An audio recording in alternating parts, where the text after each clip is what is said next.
Hey everyone, welcome to Donna's Kitchen. Hey, this morning, or whatever time it is, I just wanted to invite you in and talk to you a little bit about the Deluxe MultiCooker. And this is full of soup, so I'm gonna try to tilt that down so you can see it a little bit better. Okay, and I just finished the first part of the cooking, and what I've put in so far is chicken broth, noodles, some onion and carrots and celery.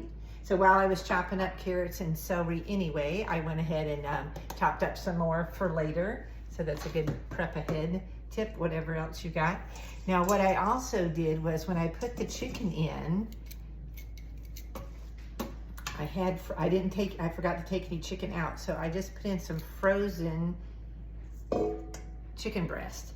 So what I'm gonna do now is I'm gonna take those out now that they're cooked and chop them up.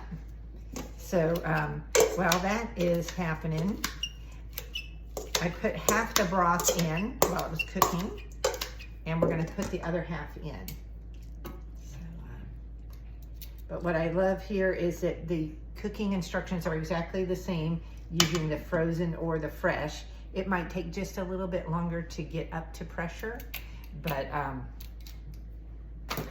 that's okay. You can still follow the same recipe. And now I put in 4 cups already, and I'm putting in 4 more of the broth. And you can use stock or broth, and the stock has a little more meaty, if you will, a little more calories and things. And so actually I had 1 container of stock and so I used 1 of each, 1 of broth and 1 of stock. And while I'm cutting up the chicken, I'm gonna go ahead, I don't think you can see this, but I'm gonna go ahead and turn it back on to the sear setting. And basically sear is your setting for, just a hot plate setting. So I'm gonna just turn that on so that I can warm it through while for that new broth that I just put in, so that it's not cooling down the whole pot. And while that's starting to warm up, I'm gonna finish chopping up this chicken.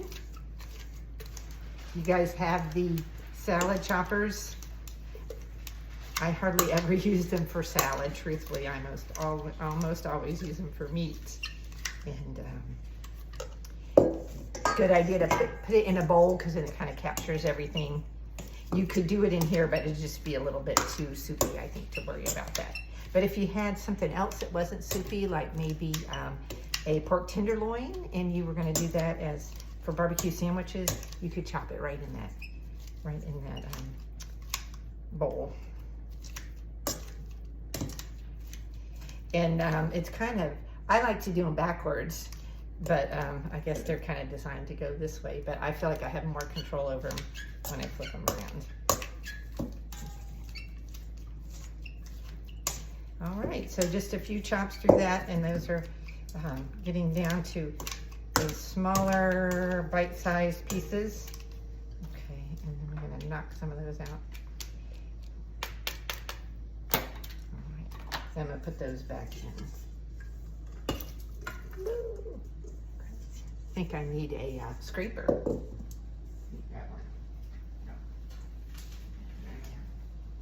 So this is a 6-quart pot, and it does get quite hot. So it's been under pressure. So when you're getting ready to lift that out of there, you'll probably want to get some oven mitts, or at least some of our little micro grips so you can get that edge.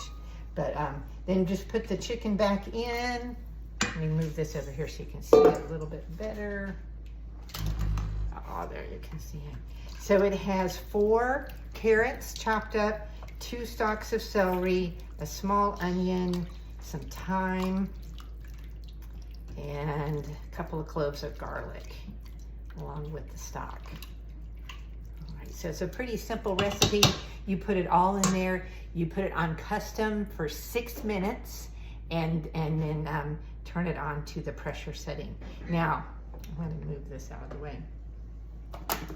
since you don't need the lid if it's not under pressure. So it's still warming through there. The last little bit that I want to do is, I don't have a fresh onion or fresh lemon, but I have some lemon juice. I'm going to put just a little dash of lemon juice in there, maybe about a tablespoon. And that kind of gives it a little bit of bright flavor. And to me, it kind of takes the place of putting more salt in it. So that gives you, just brightens it up just a little bit. I'm just going to let that warm through just a little bit before I serve it. And the last thing, I'm going to serve it with some beer bread. So beer bread takes almost an hour in the oven, so I put that in before I even started the soup. So and I just took it out. I'll just show you that. It's just I wish you could smell it, but you'll have to settle for just seeing it.